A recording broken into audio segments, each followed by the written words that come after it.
हरे कृष्ण. गीतेच्या या प्रवासामध्ये आपल्या सर्वांचे सहर्ष स्वागत. अध्याय 6वा, श्लोक 6वा.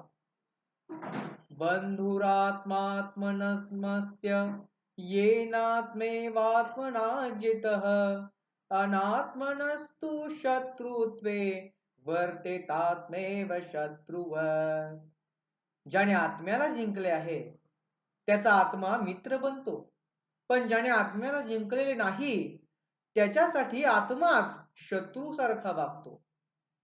जितात्मनः प्रशांतस्य परमात्मा समाहितः शीतोष्ण दुसुख दुःखेषु तथा मानापमानयोः. ज्याने आत्म्याला जिंकले आहे तो शांतचित्त होतो, आणि ज्याला परमात्मा सहज प्राप्त होतो तो शीत उष्ण सुख दुःख मान अपमान या द्वंद्वातही समभाव ठेवतो.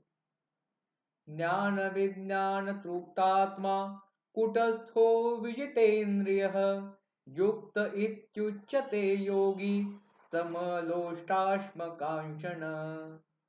ज्याचा आत्मा ज्ञान व विज्ञानाने तृप्त आहे, ज्याने इंद्रियांचा जय केला आहे तो स्थिर आहे, असा योगी मातीचा गोळा दगड किंवा सोने हे सर्व काही एक समान मानतो.